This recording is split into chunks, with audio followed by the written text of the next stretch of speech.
कुछ नया नहीं है।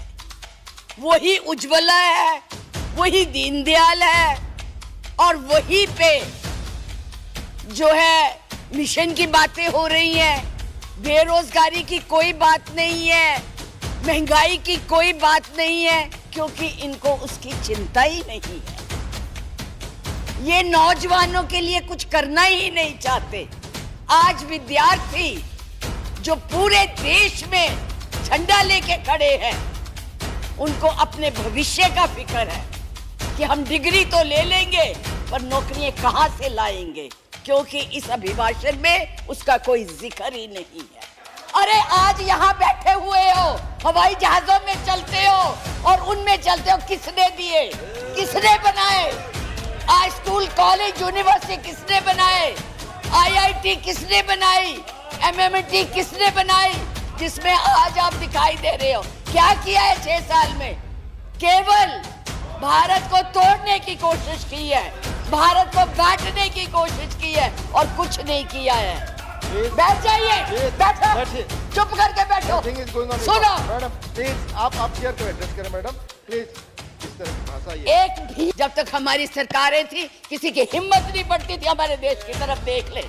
आप लोगों ने किया है ये सब, अपनी करतूतों को छुपाने के लिए उन लोगों की मदद ले रहे हैं। आपके पास कोई प्रोग्राम नहीं है, आपके पास कोई कार्यक्रम नहीं है, केवल एक कर्म है कि गोली से उड़ा दो जी, मार दो जी, खिला दो जी। यही आपकी यही आप करने जा रहे हैं। इसलिए मैं आप लोगों से कहती हूँ कि इस देश को मत बांटिए, इस देश की एकता को बनाए रखिए।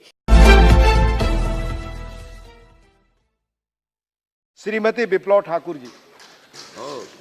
माननीय उपाध्यक्ष जी, धन्यवाद।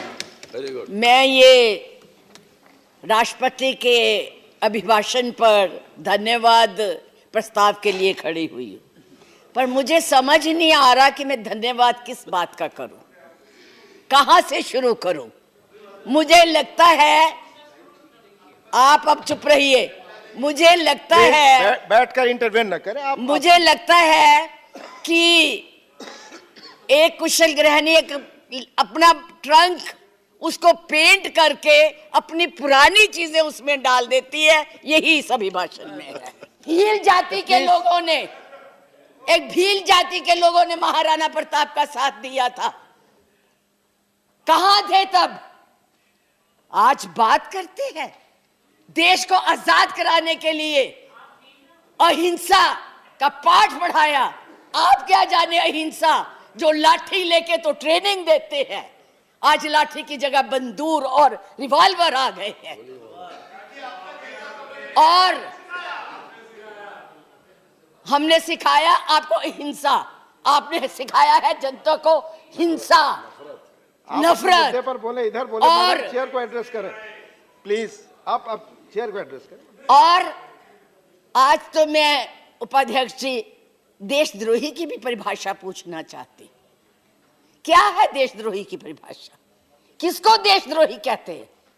मुझे याद है जब कम्युनिस्ट पार्टी ने भारत की आजादी को नहीं माना था, 4 साल के लिए बैन कर दी थी, लेकिन उनको देशद्रोही नहीं कहा था नेहरू ने। सरकार ने देशद्रोही नहीं कहा था।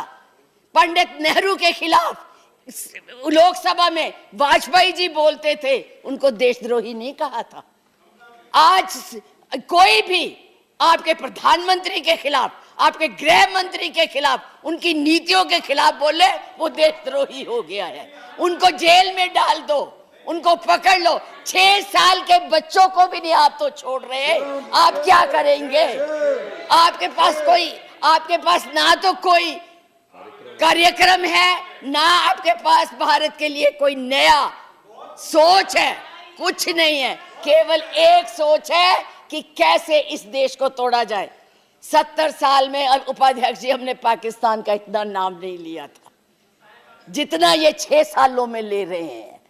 हमारी महानायिका ने पाकिस्तान के 2 हिस्से कर दिए थे, बांट दिया था, और ये आज पाकिस्तान के नाम से डरा रहे हैं। और वैसे कहते हम बहुत मजबूत है, हर बात के लिए पाकिस्तान, हर बात के लिए पाकिस्तान। क्यों भाई? क्या है वो? आपका कुछ लगता है?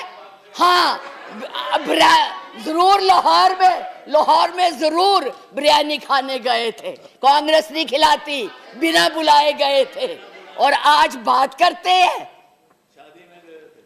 किसकी बात करते हैं? मैं ये कहना चाहूंगी कि इस भारत को मत तोड़िए। बड़ी मुश्किल से पटेल नेहरू ने इकट्ठा किया है, आप तोड़ रहे हैं। आप नहीं कहते हैं, आप तोड़ रहे हैं, इसका विभाजन कर रहे हैं, लोगों को बांट रहे हैं। मैडम आप चेयर को एड्रेस करें, आपस में चर्चा ना करें। मैं उनको एड्रेस ही नहीं करती जी, मैं उनको समझती कुछ नहीं हूँ, वो है ही कुछ नहीं, जिनको बोलने की समझ नहीं है उनसे क्या बात करनी है। मैं तो ये कह रही हूँ कि इस देश को मत बांटिए, इस देश के टुकड़े मत कीजिए, नफरत मत फैलाइए। बहन जी चुप रहिए, अपनी बारी में बोल लेना जो बोलना होगा, अब चुप करके बैठी रहिए प्लीज। अब देश के टुकड़े मत कीजिए। आज जो हम इस स्थिति, आपका इसी सीए ने, आज जो आपका एक ही देश था, पाकिस्तान आपसे नाराज, चाइना आपको कुछ नहीं समझता, नेपाल भी आपसे खफा हो गया है, और बांग्लादेश था जिसको भी आपने इस सीएए से नाराज कर दिया है। आज वो भी सोच रहे, उसके 4 मंत्रियों ने अपना प्रोग्राम कैंसिल किया, एक उसमें कि इस देश में ऐसी बातें हो रही है। कुछ नया नहीं है, वही उज्ज्वला है, वही दीनदयाल है, और वही पे जो है मिशन की बातें हो रही हैं। बेरोजगारी की कोई बात नहीं है, महंगाई की कोई बात नहीं है, क्योंकि इनको उसकी चिंता ही नहीं है। ये नौजवानों के लिए कुछ करना ही नहीं चाहते। आज विद्यार्थी जो पूरे देश में झंडा लेके खड़े हैं, उनको अपने भविष्य का फिक्र है कि हम डिग्री तो ले लेंगे पर नौकरियां कहां से लाएंगे, क्योंकि इस अभिभाषण में उसका कोई जिक्र ही नहीं है। ये अभिभाषण ऐसे लगता है जैसे मुंगरी लाल के सपने दिखाए जा रहे हैं। मुंगरी लाल के 2014 में भी दिखाए थे, अभी भी दिखाए रहे हैं। अभी राणा जी बोल के गए, राणे कि जी कांग्रेस भी मैनिफेस्टो देती थी, हमने करके दिखाया है। आज अगर आप गरीबी की रेखा से नीचे देखें तो लोगों का हुआ है। अरे आज यहाँ बैठे हुए हो, हवाई जहाजों में चलते हो और उनमें चलते हो, किसने दिए, किसने बनाए? आज स्कूल कॉलेज यूनिवर्सिटी किसने बनाए? आईआईटी किसने बनाई?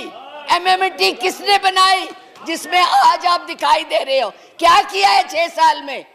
केवल भारत को तोड़ने की कोशिश की है, भारत को बांटने की कोशिश की है, और कुछ नहीं किया है। मास वही करो। आज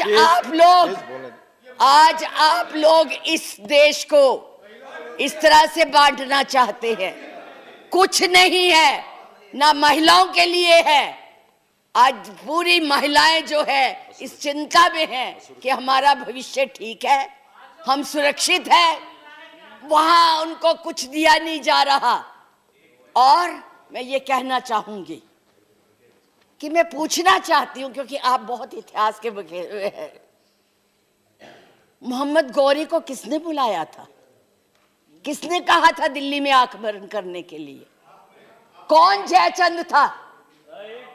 कौन जयचंद था?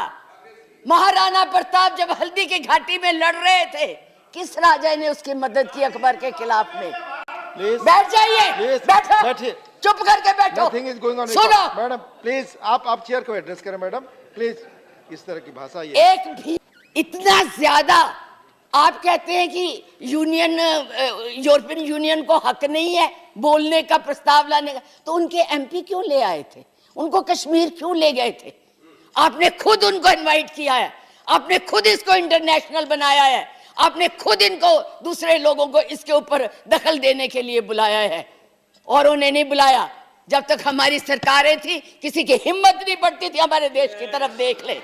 आप लोगों ने किया है ये सब, अपनी करतूतों को छुपाने के लिए उन लोगों की मदद ले रहे हैं।